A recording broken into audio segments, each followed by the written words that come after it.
Good evening, ladies and gentlemen. Thank you so much for coming to OISE's alumni event with featuring Dr. Karen Edge. It gives me great pleasure to welcome you back to OISE. Dean Julia O'Sullivan unfortunately cannot be here tonight. She is at the Ontario Teachers Federation, but she wanted to give a very warm welcome to all of you. And without further ado, please join me in welcoming Dr. Karen Edge.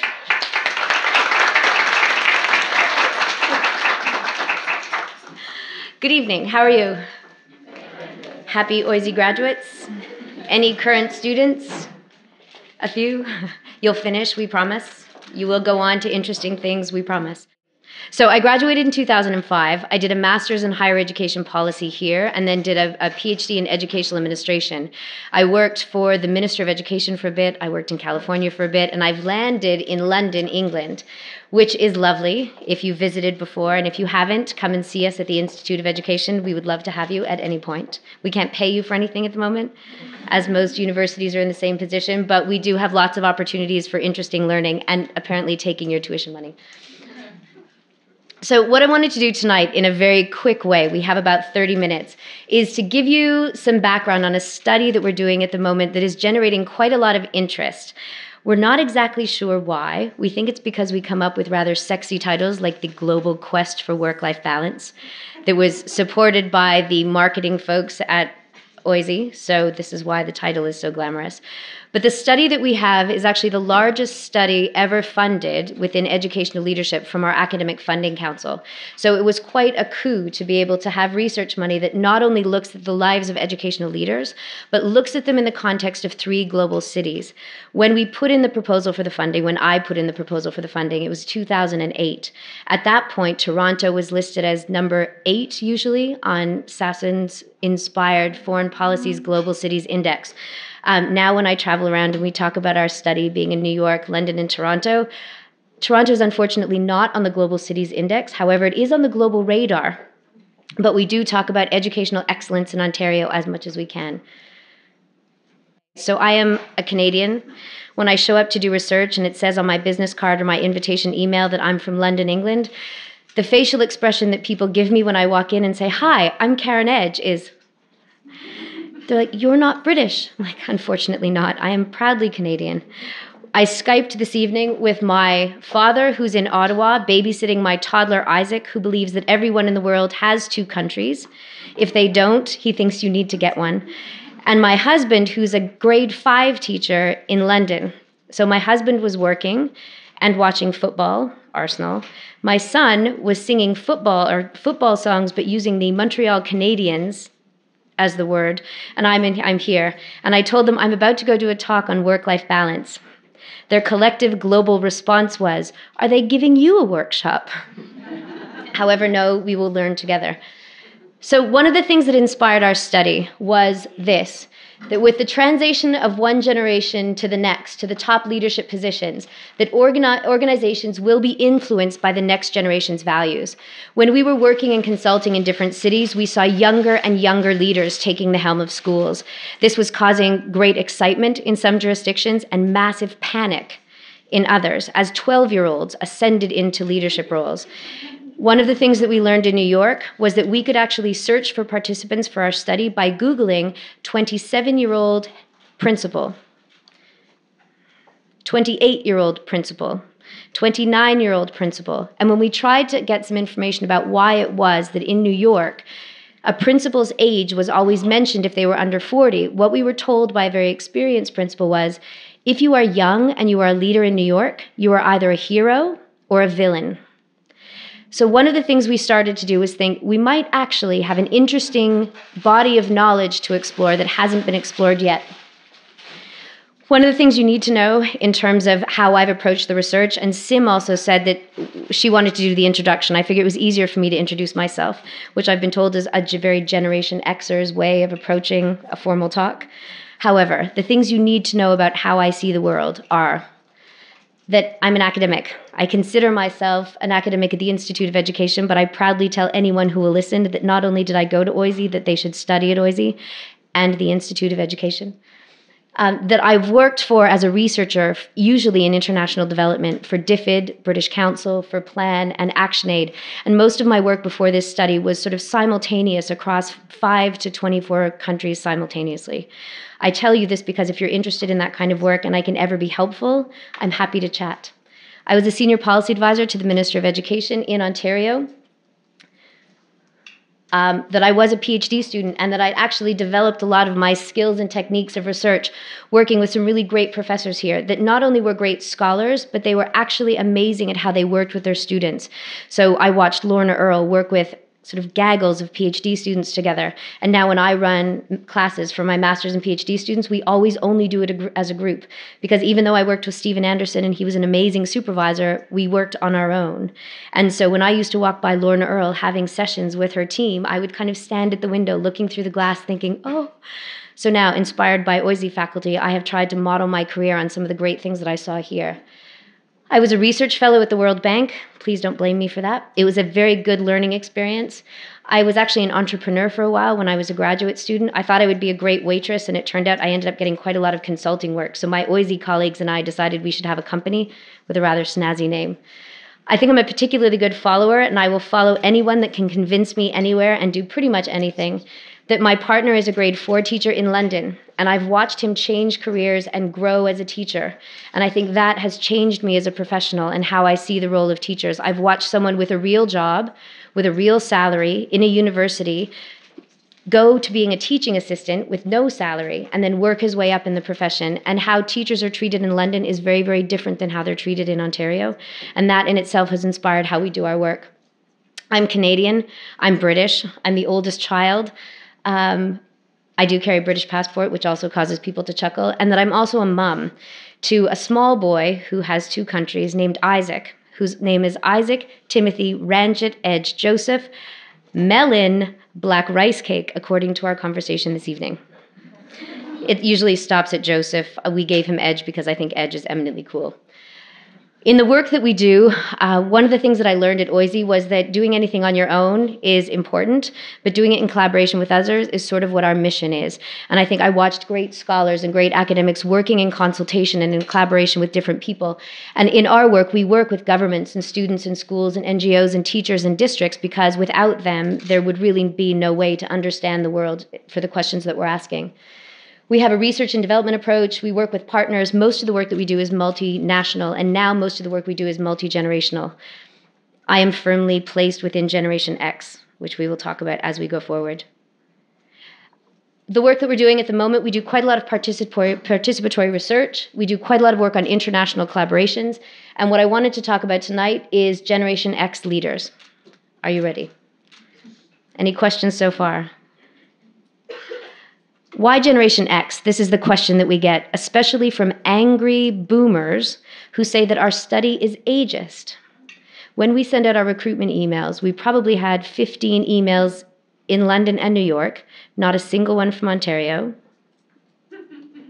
There's lots of these interesting anecdotes, saying our study was ageist and they felt they should be included because they were 52 or 47. And our response was exactly the same. We believe that much of what we know about leadership has been derived from the excellent practice and experience of a generation of leaders that is about to retire. And if there is a new generation of leaders, we owe it to them to understand how they see the world and how they've experienced leadership to try and get the policy and practice supports right so they stay in the profession. That was our answer. Inside, I was a bit nervous about all the angry emails. Yes? I just wonder if you could define what Generation X is. That is a very excellent question. And the next slide.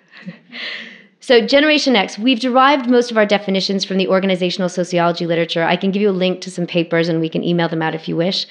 Most people agree that Generation Xers have these characteristics, that they're globally minded, that they're techno-literate, that they're very informal, they're pragmatic, they're collaborative, that they seek mobility, they're comfortable with diversity, and that they're very comfortable with experimental organizational structures.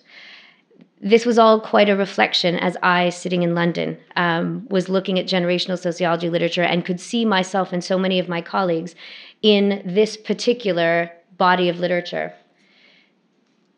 Generation Xers, as a result, may actually be different in terms of how they approach their careers, how they're motivated, what their work-life balance priorities are, and how they see the world, you would assume that a generation that's grown up with a diverse set of friends would expect their organizational colleagues to potentially be more diverse.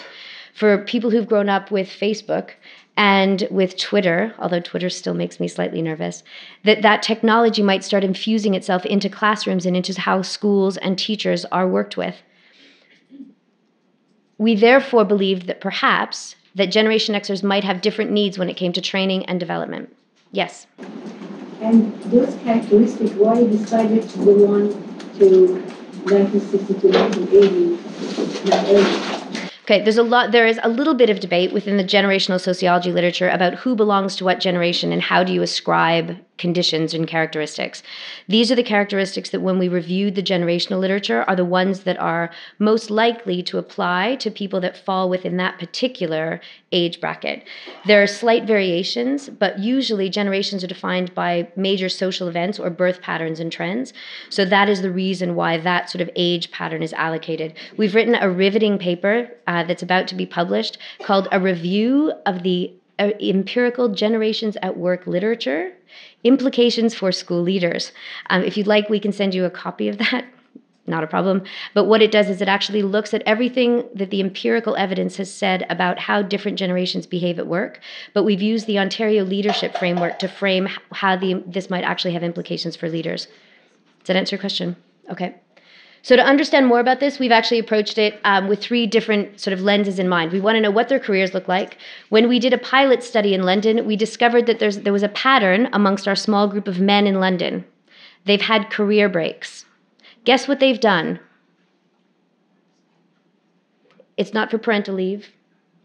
They've followed sports teams, usually rugby or cricket.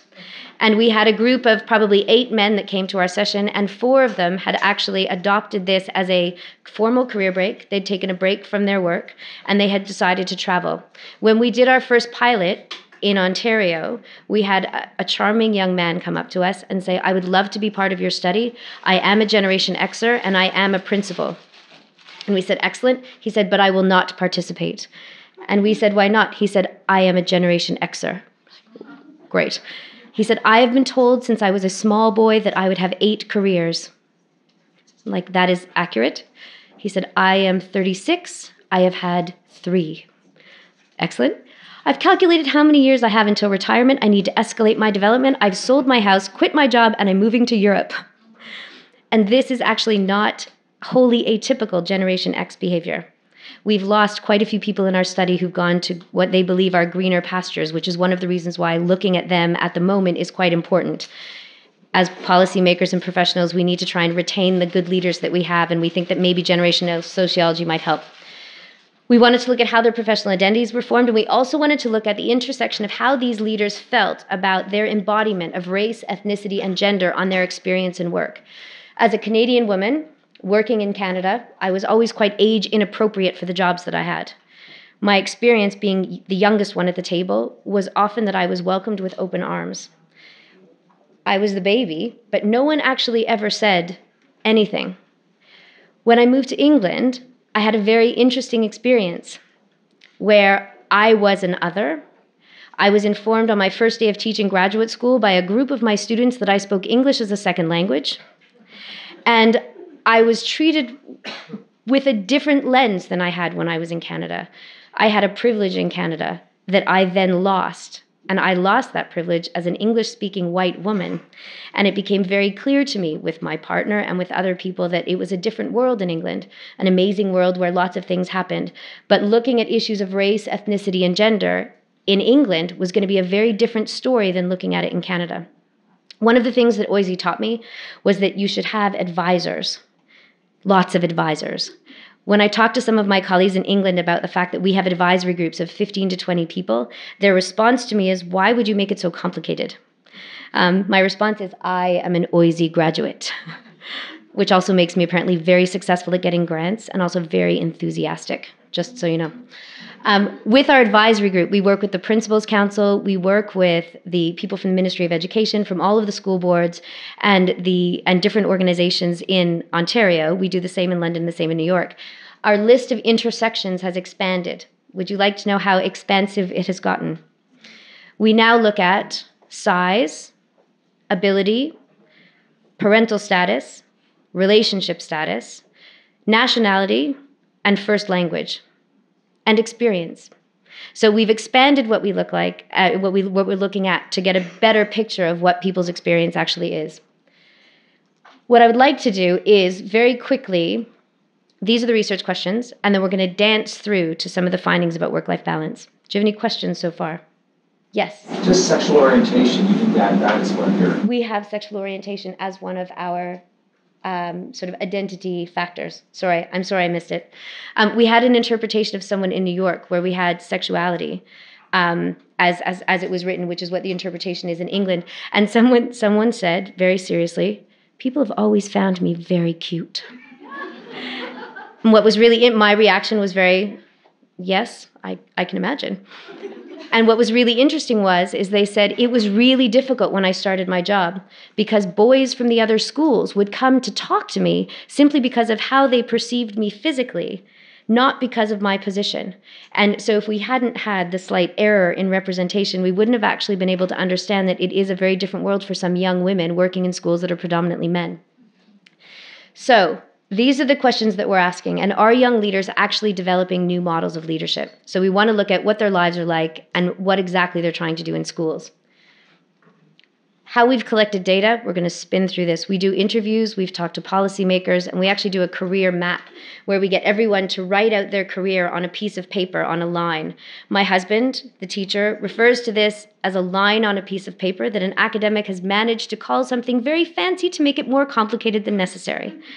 We refer to it as our career trajectory. We ask them what kind of jobs they've had, whether they've moved between or within schools, whether anyone has tapped their shoulder, when they've taken a break to study, when they've taken a break for children or for parents. So we have a complex idea of what their lives have looked like. We do a set of interviews in the second year, which this evidence is based on, which looks at their careers, training and development, leadership, age and leadership, technology, work-life balance, and opportunities. The reason why we're talking about work-life balance this evening is that work-life balance was the topic that everyone wanted to talk about.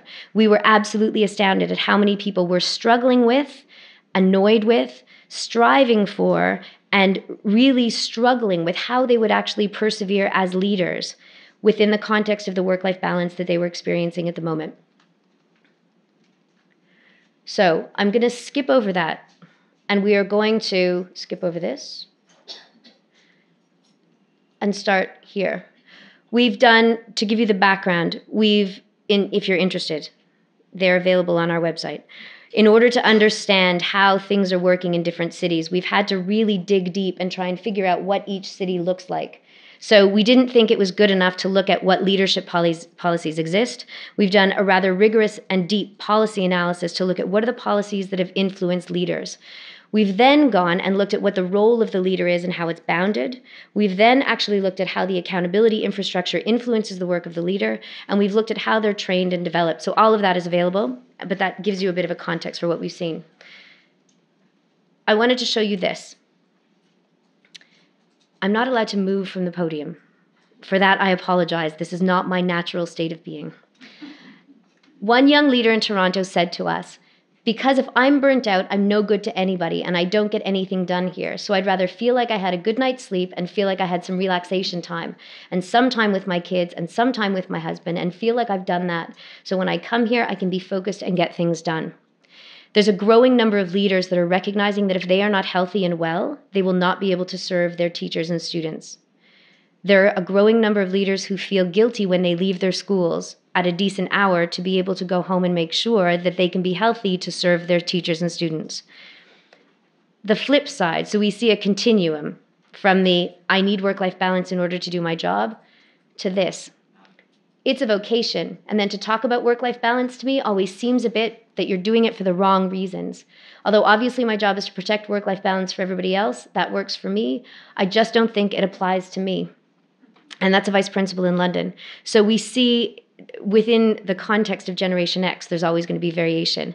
But the people that we're working with are balancing at these two ends of the spectrum. What we wanted to do was show you why people are starting to seek work-life balance. Can you guess why? They're burning out. to be industrious. Are you ready? I should have brought prizes. All right, just because. There's a growing number of Generation Xers, which is what we would have predicted from the literature, that are just saying, I need balance. I deserve balance. And it's about time because I'm 35 years old, and if I don't slow down, something bad is going to happen. This is a bit surprising, and it's difficult for them to articulate that because in the role of a principal, you are not supposed to say it. At least that is what they often feel. Dating. There's a growing number of young women leaders. There are very few single women principals that we have in our cohort in Toronto. We've been informed that it's a married profession. We believe that it is so because it takes you such a long time to get a full-time teaching job in Ontario. In New York, it is a very different story. There are a significant number of young women that we have talked to that have trouble getting a date because they are principals. They have trouble getting a date because as soon as they say they're principals, people are slightly nervous. As soon as they say, I work in the South Bronx, people are slightly nervous. And as soon as they say, the school I run is one I started myself, they are increasingly nervous. So we have a generation of young women who are working so hard for the students and teachers in their buildings, who are actually putting their lives on hold. There's one woman that we know of who took a sabbatical from work and applied the strategic attention she applied to her school to her love life, in order to ensure that she would have work-life balance in the future. So dating seems like a silly rationale for work-life balance, but it's something that we're hearing not so much in Toronto. In London, we have very, very many single participants who are both men and women. In New York, mostly just women. And it's very much related to demographics and the demographic profile of who works in New York at the moment. Relationship crisis. We've had people sitting across from us in interviews that have cried for the full hour because at home, their relationship cannot sustain the dedication they're required to give to their schools. Children. Apparently, children are the best way to try and achieve work-life balance. Unfortunately, when we talk about children, the partners disappear from the discussion. So people will say, I tend to my children incredibly well. I don't think I've talked to my husband in weeks. So there's a drive for work-life balance that's being driven by the social infrastructure of what people are working with in their families. And finally, there's an uplifting story to this, I promise. Health. Very ill health. We've had participants in all of the cities we work in that we have met with and looked at and thought, I hope that I see you next year. We've had people who've been in the hospital multiple times. We have 2 people in New York who've been in the hospital with suspected heart attacks. We have people under 40 who are on blood pressure medication due to the fact that their jobs are stressful. The good news is the person we were most worried about, when we went to visit him 6 months after we were most worried, he looked amazing. The difficult part was in New York, we try and travel in teams. My team couldn't travel, so I took my husband, who's a teacher, signed all the ethical agreements, and off we go marching to the Bronx. I walk into someone's office, and the first thing out of my mouth was, you look amazing.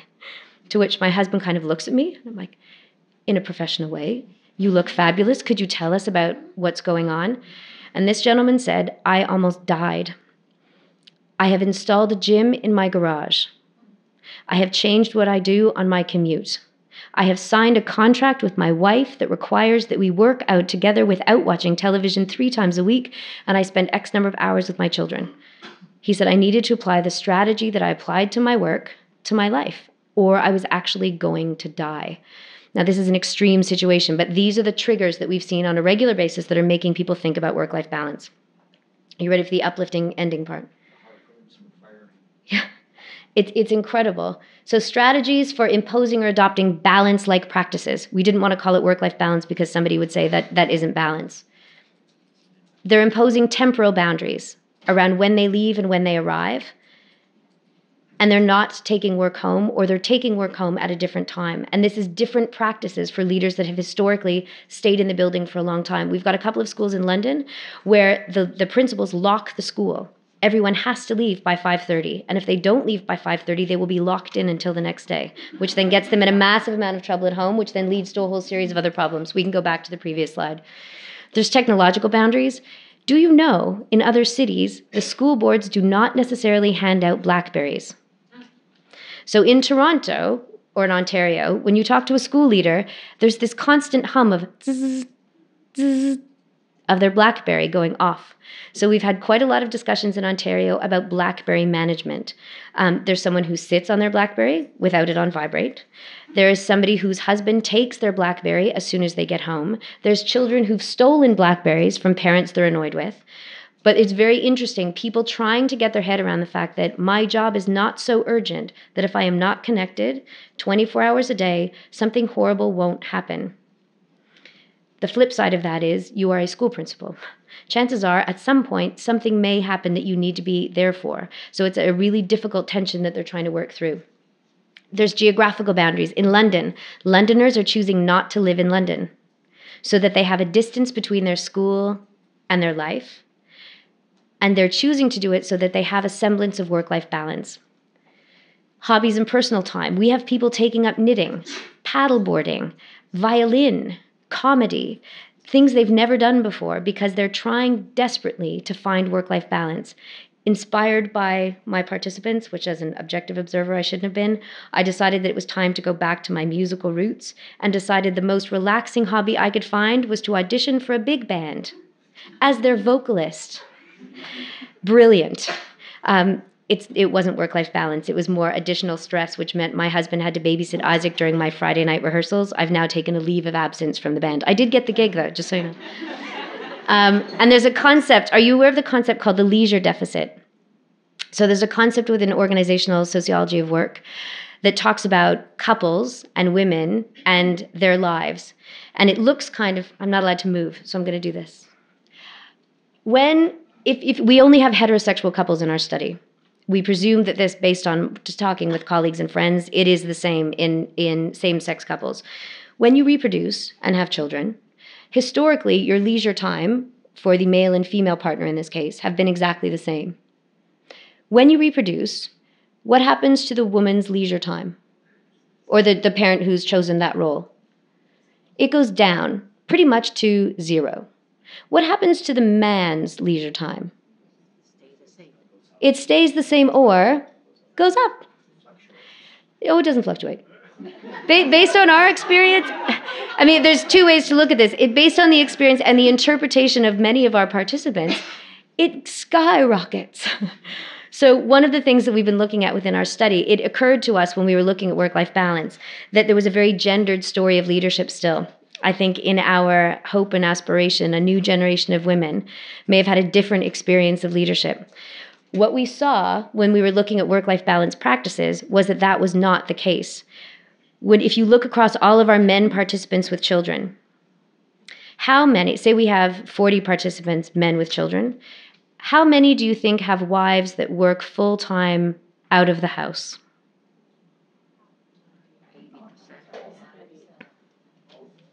Higher than none. Two.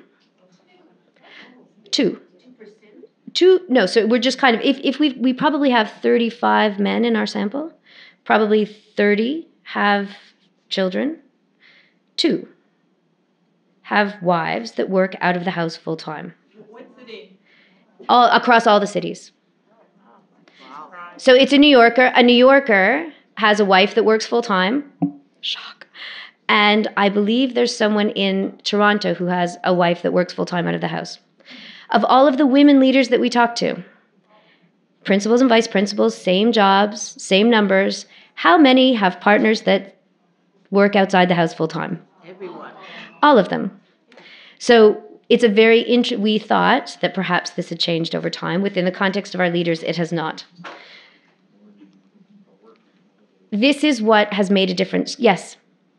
What is the correlation between the work-life balance and the age? Like, does it matter, like the younger able to do a better job or the older being able to maintain that balance better or nothing?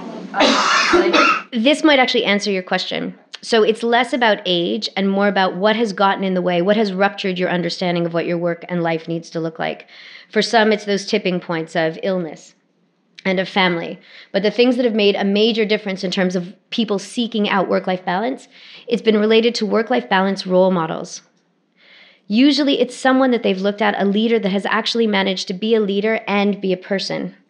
In our research across 3 cities, we actually look out for what we call normal leaders.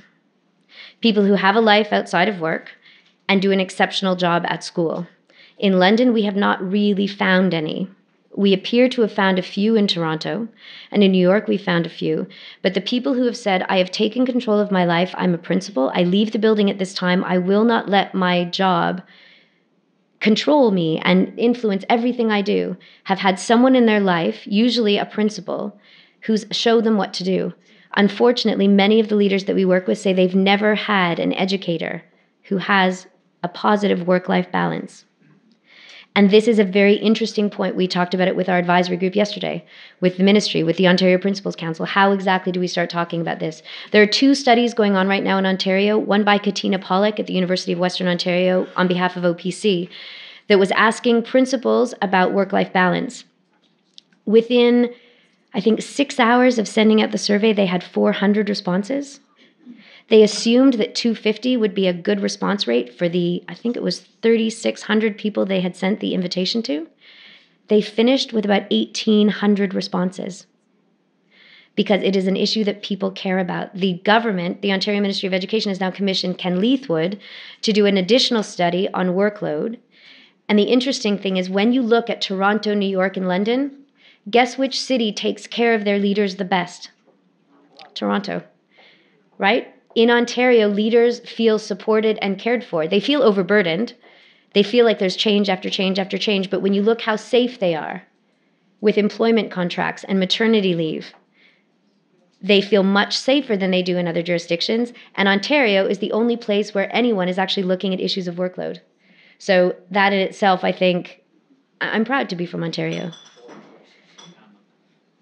Potentially, yes. I just find that really hard to understand because the general perception in Ontario is that everybody has a new idea, they add it to the demand on teachers anyway, but they never take anything else away. Yes. Everything gets more complicated with more obligations, and the same for the principals with all their SIP plans and their this plans. Yeah.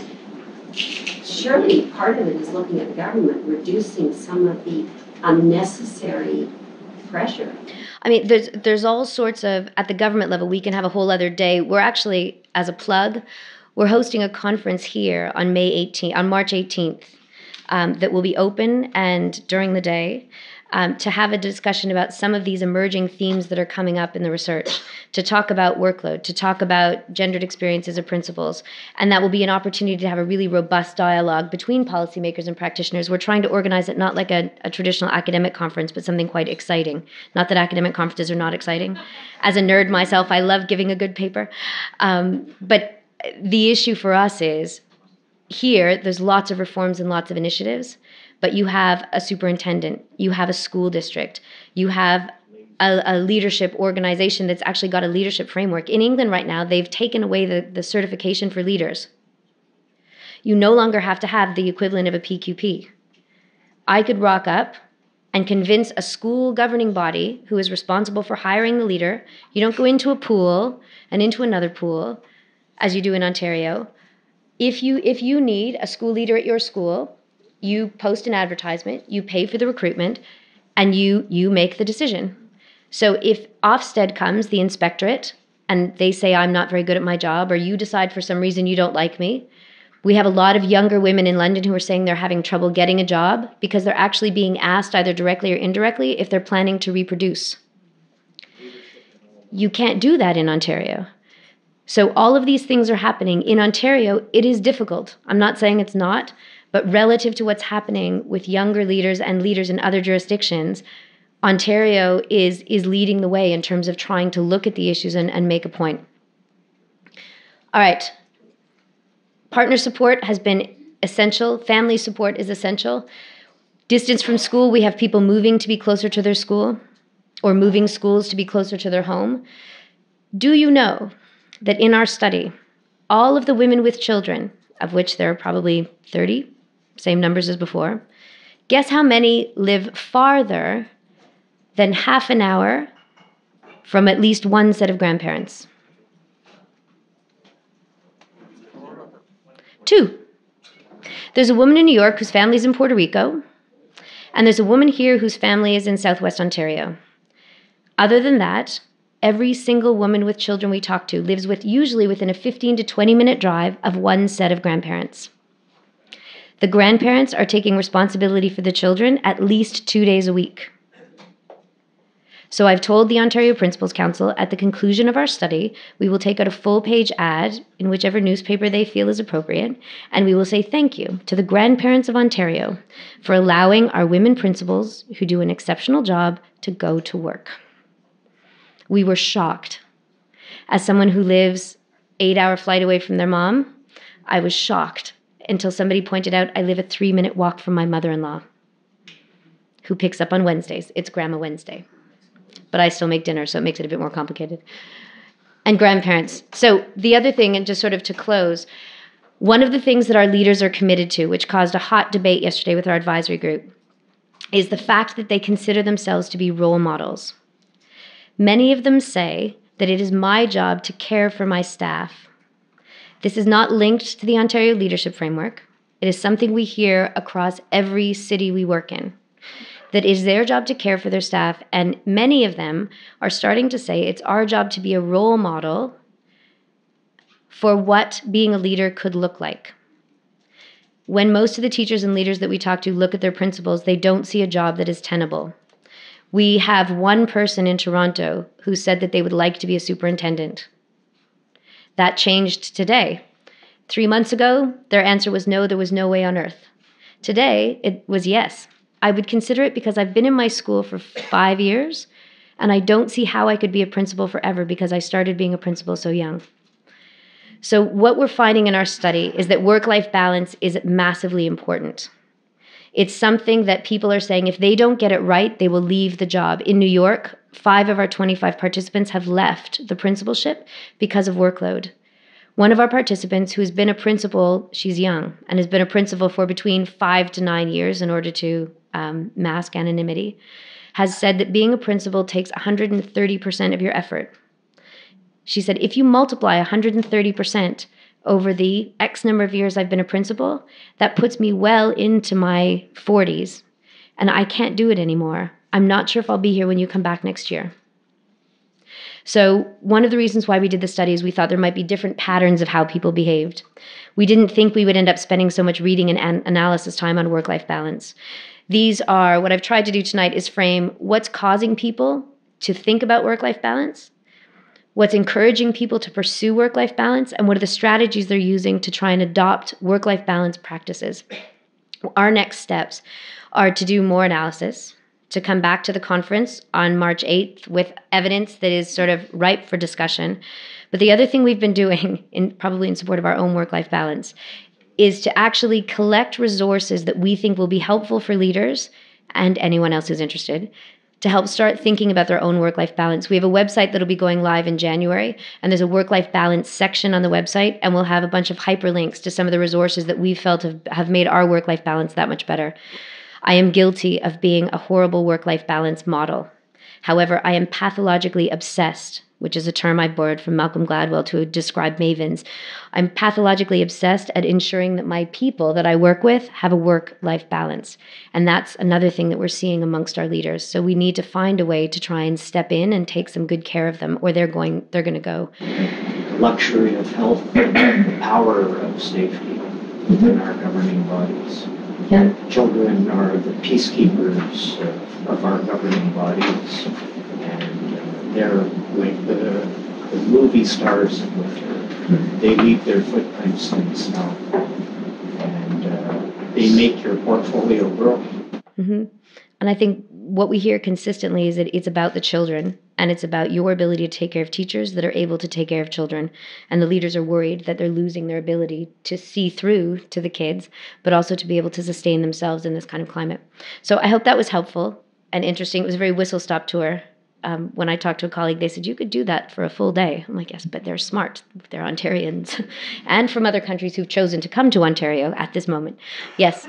I'm interested in the difference in their incomes because, I mean, we can hire cleaning ladies, we can hire a gardener, we can hire, we get the, certain people say the piano teacher to come to our house. I mean, those are all factors as well, right? What we did is, so we were so perplexed, and probably perplexed is a nice word for enraged, but we try not to be enraged as academics. Well, we might be enraged. We try and mask it with other things. Enraged. We decided to actually build in an extra study within our study. So we've done 30 interviews, 10 with an additional 10 women, to actually have a conversation about parenting and parenting toddlers or young children simultaneously. Within most of the cities all the cities we work in, historically what happened was women would have their children, if they had children and chose to have children and were able to have children, which is a completely other set of discussions to have at the moment, and then they became principals. Or the men would have children and it didn't really matter and they would become principals. What's happening now is women are becoming principals younger and having children later, which means in Ontario, we actually haven't had anyone talk about being a principal or being a parent. In New York and London, we've had people saying that they're making a choice about parenthood. There's not as strong maternity leave. There isn't as much support. I believe I might even... Oh, I've now turned myself off. Hold on just one second. We're going to go through these quickly, and I just want you to... We'll leave this, which might explain it. As far as I know, there are no head teachers with young children in London. I know anyway. I don't think if it's possible, so I suppose it would need a pioneer who was prepared, was a head teacher, but also with young children. I don't know if you know any, but I don't. I think there was one who took over the Bridge Academy in London, but then she immediately went on maternity leave, and that was looked at. I think it was felt that she'd done the wrong thing and that it was unethical. In Ontario, you can be a leader and get pregnant. The district will put someone in your school because you have the right to maternity leave. In England, if you get pregnant, you have to find your replacement with the governing body. Your name remains on the outside of the building, and if Ofsted comes to inspect your school and something goes wrong when you're on maternity leave, whose name is at the top of the form? So we've had one woman who said they delayed their child until they'd been Ofsted inspected the first time. So the hiring nannies, the outsourcing, our interest in the topic, the 30 interviews that we did, we asked very pragmatic questions about role models. What time do you get up? What do you do in the morning? Who drops them at nursery? Who picks them up? What do you outsource? What does your partner do? Well, how much money do they earn? How much money do you earn? Are you the main breadwinner? Breadwinning in Ontario looks like what? If you ask somebody, are you the main breadwinner? What will they say? If they make 100 and their partner makes 22, they will say yes. In New York, it's a very different situation. We would ask a woman, are you the main breadwinner? And she would say, no, my husband's an electrician and makes a lot more than I do, but I have the pension and the health care. So we had the patterns of gender and leadership and what you outsource and what you don't outsource, and parents and grandparents. It's a very complicated landscape and one that we don't know very much about. So we work with lots of teams and lots of people. We have, colleagues that are here tonight. Angie's doing her PhD here. She's an elementary principal from York and is doing some work on our project. She's worked with us on and off over the last 2 years through an internship at OPC. Catherine Descours is here, who's a York graduate student who's been working with us as visiting research associate. So we have a team of people trying to answer interesting questions that we think might be helpful. So if you're interested, we have no money, lots of glory. That's about it. Academic, nerdy glory, but... Yes. When you were gathering the statistics, did you look at the number of hours of sleep that a typical principal will have? I'm thinking about a PD session that I was at, and there were 12 people in the room. I think probably 2 men and the rest women. And the hours of sleep was between 4.5 and 7.5, and 7.5 was the max. Yeah, the questions we asked started in the morning. What do you do? Who gets them ready? How do you go to work? How do you get to work? What do you do in the car? If you take the car, what do you do on the train? Then we ask them what time you get to work, what time you leave, what you get home, when you get home, who picks them up, who makes dinner, what happens, who puts the kids to bed, then what do you do after the kids go to bed, what do you do for yourself? And we didn't ask the question, what time do you go to bed, but we got that information in terms of, I'll stay up and I'll work until 11 and I'll watch 15 minutes of HGTV and then I'll go to sleep. Or I'll read a book, and the book will constantly be on my face when I wake up in the morning. So we didn't actually look at the numbers. Katina's study actually looks at the numbers of hours of sleep that people get. They've also done, the study that Dr. Katina Pollack is doing is brilliant. They've also asked people and followed them around at school, and they discover, I think they have seen patterns of people not really eating lunch during the day, not really taking a break for water, behaviors that you don't think are actually possible until you actually hang out with a principal. Yes? Yes, it seems to me what you're actually comparing context, societal context for each of those in terms of patterns of behavior. And I wonder, have you thought in the future of looking at Scandinavian countries, which who have a very strong tradition of social supports for family and really supporting it, whether their work-life balance looks quite different quantitatively and qualitatively? I mean, it's a really good point. So the question was about, are we going to look at different countries where there's more of a historical tradition and pattern for work-life balance? This element of our research is a tiny part of what is a massive study, and our intention is, if possible, to look at Generation X leaders in other global cities. So at the moment, I think Copenhagen actually qualifies as a global city, and that would be a logical place for us to go.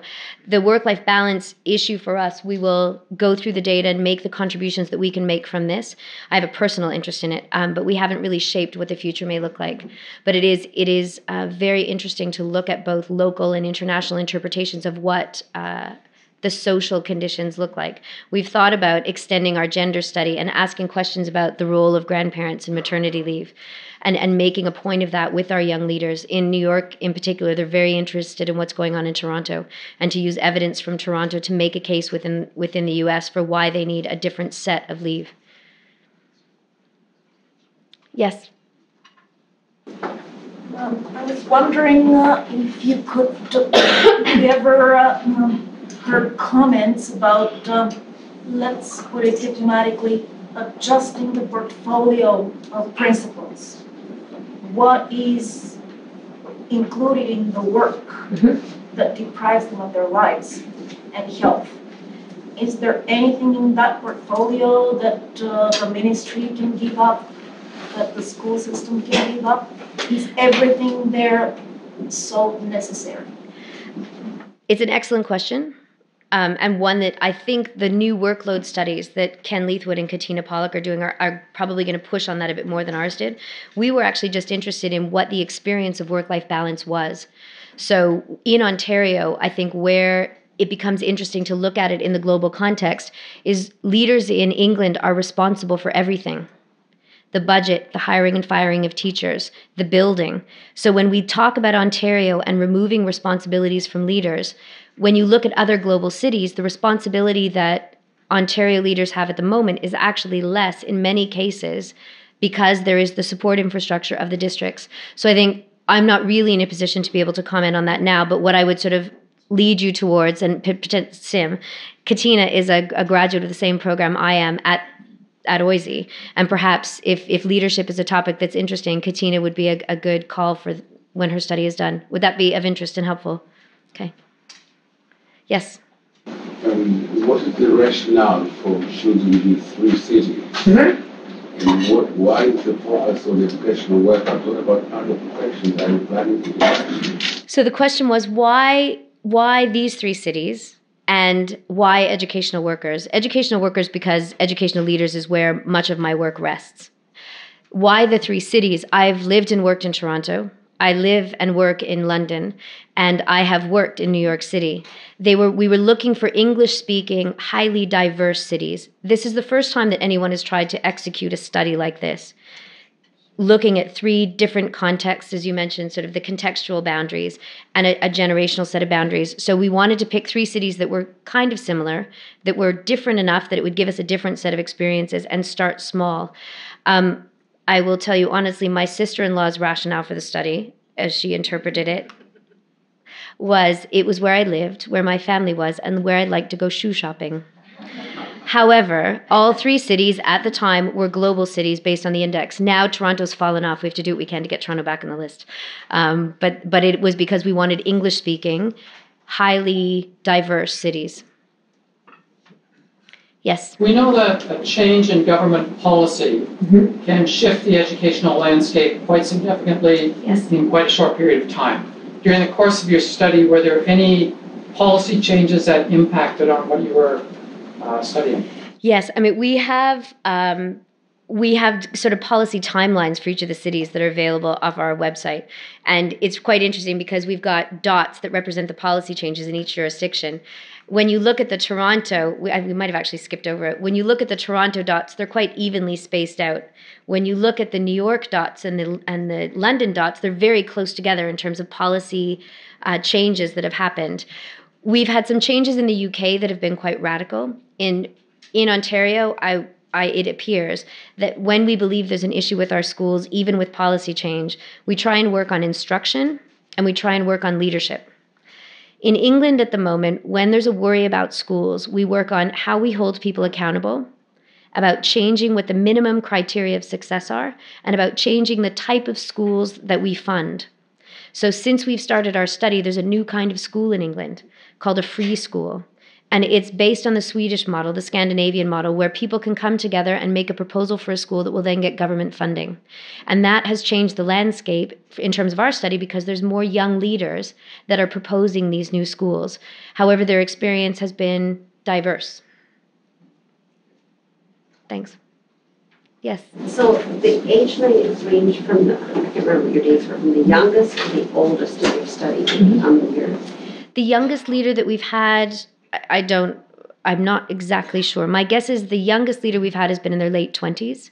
The oldest leader we have is just around 40. I was just wondering if there was any difference in their experience of work-life balance depending on their age, and if you did any sort of control studies of, say, the group that's from 40 to 55 to see if people whose children are a little older are a little more able to balance that, because I think anyone who's been a mother knows that when your children are young, there are so many demands and unpredictable things that happen that do ease up as they get a little older. I think we haven't, everyone always says, but what about boomers? What about WISE? We haven't, within the funding wallet that we haven't been able to do comparative studies.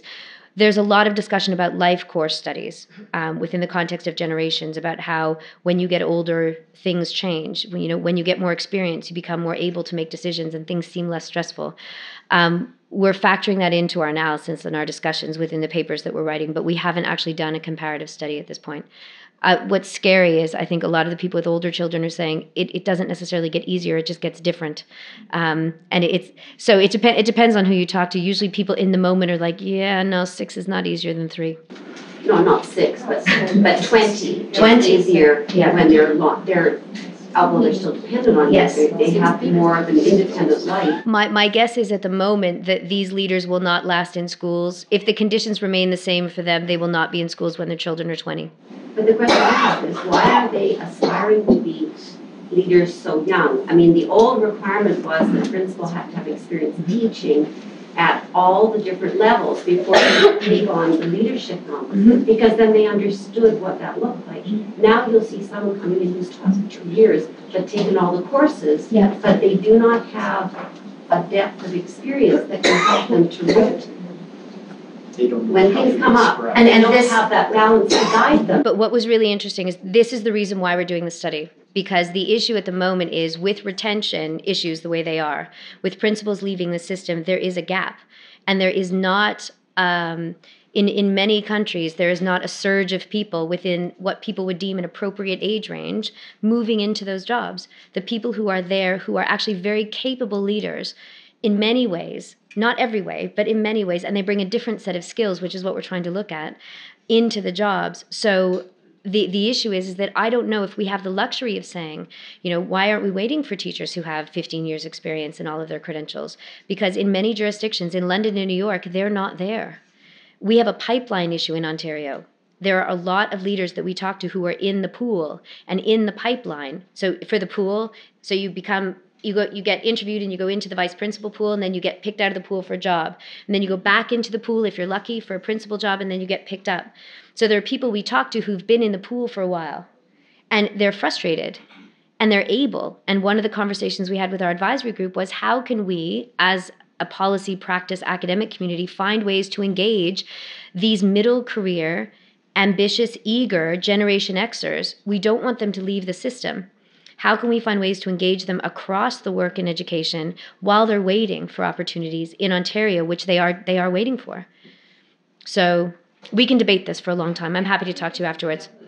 Questions, assumptions in there, and questions about why they're aspiring so early and then getting frustrated at not being recognized right away. Why are they not encouraging more people in their 40s and early 50s who have the wealth of experience to move into those roles? I think there's a lot of encouraging going on. I think the encouragement required may actually be more than the system can sustain. So there's lots of assumptions and lots of reasons. Our issue was, we end up with leaders in the jobs. What is it like for them? If it's not good, they're going to leave, and then who are we left with? Right? Then we have another generation of leaders coming in. So it's an interesting topic. So one more question, and then, yes. And I hope I'm not beating the same horse, but I heard early that there's, I don't know if I want to call it an assumption, but there was a sense that retention is important. And I wonder if that's the right thing to be thinking about, or is it to be thinking about how do we change that model so that you're in that position for 3 years and then you go back to the pool and so on, because maybe it is a job rather like being a midwife that is very intense, and you're on call and you need to be there, but nobody can sustain that for prolonged periods. And the healthy decision is to do it for a limited period of time. I'm not saying midwives do that, but it was just an interesting thought to me about that. One of the most interesting comments I heard, and I think as academics, we all know, OISE trained as well. We bring a set of assumptions to the table with what we do, and you try on a regular basis. I don't necessarily believe that retention is the issue, but when you sit across from the table from people who are able to evidence the success they've had with their teachers and their students in a variety of ways, that by all metrics you would think these are people we would like to retain in the system, because they may be young, but they have expertise and they have a way of working with their people that seems to be working. Retention is something to talk about. I was reading a book today while I was at OPC by Dean Fink that was actually looking at succession planning. And he was citing all sorts of corporate literature that now says that growing your own and retaining people within your organization, this is not the argument that I would make, is less expensive. But at the same time, we have a very significant public figure in New York who has said this publicly, that if you are a principal in New York and you are there for more than 3 years, then perhaps you haven't been particularly successful at your job because no one has wanted you to do something else. So discussions and assumptions about retention are ones that we are happy to engage and debate in, are ones that we hear very differently in each jurisdiction that we work in, and are ones that, for me, I am a Generation X academic. I have fled my country to live somewhere else. I now live with my partner in a very, very small flat. I do research that I think is really important, but I'm incredibly far away from my family. I work in a very Generation X sort of way. And when people ask me, do I want to be an academic forever? Yes. I'm not sure. I love my job. And now I've publicly said it. You can edit this out of OISE too. But there's an issue of the people that we see working in this way. Whether or not, we still don't know. Are there generational patterns? We'll tell you in 12 months. But I think one of the things for us is that there is a different way of working and a different way of being that appears to be emerging in this generation, and that will influence how people do their jobs. And one of the things we're interested in is they are supposed to be more innovative. And do the systems in schools within which they work allow that innovation to be able to take hold? Or are they constraining it to the point where the innovative methods of knowledge sharing and of working with teachers to develop their practice that might not fit the prescriptive molds that we have already, are they unable to actually be able to emerge because people are struggling with work-life balance, they're afraid of getting in trouble because they look 12, that's what we're interested in sort of what are the issues, and then people can do more research in those areas, hopefully us, before I retire. So, yeah, it's messy. It's incredibly messy. And when Sim said, do you want to do a talk? I said, we'd love to. I would love to. Generation Xers apparently talk in OISE, which I'm incredibly guilty of. We do work as a team. We have lots of things to talk about in terms of research and triangulation with international teams, with people from different generations. Our triangulation has looked very, very messy, and we've had to work twice as hard and double and triple code things because we've got people from different countries speaking different languages from different generations. So research is messy, and I've been advised by one of my mentors, Ken Leithwood, when I emailed him to say thank you for writing in a reference letter once that I was good at making sense of lots of theory and knowledge and making it sensible. He said, it's messy, and it's in the chaos that you actually find points of creativity. So I've saved that email in my inbox. It's messy, but we hope that through this research, and if you want to join us on March 18th, we would love to see you. I thank OISE and Sim and Julia for giving us the opportunity, we're an us, to chat about our work. And if you have any questions, my email address is, I'll put it back on the front slide, but we're happy to take questions. If you're passing through London and there's anything we can do, let us know. Thanks.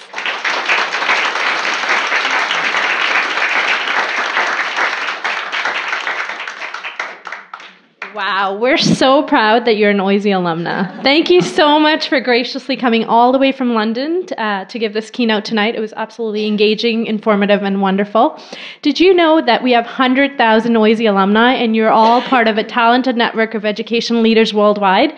And it's wonderful to welcome you back again to OISE. We're doing another talk next week on December 19th. Professor Suzanne Stewart is giving a talk on intergenerational trauma in education. We invite you to come and visit us. And Karen, as a small token of our appreciation, we have this OISE merchandise for you. Thank you.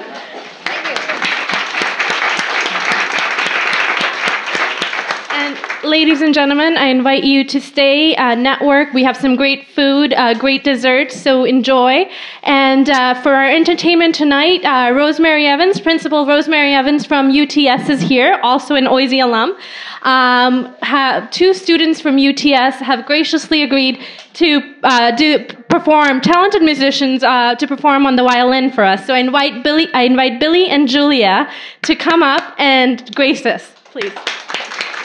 Thank you, everyone.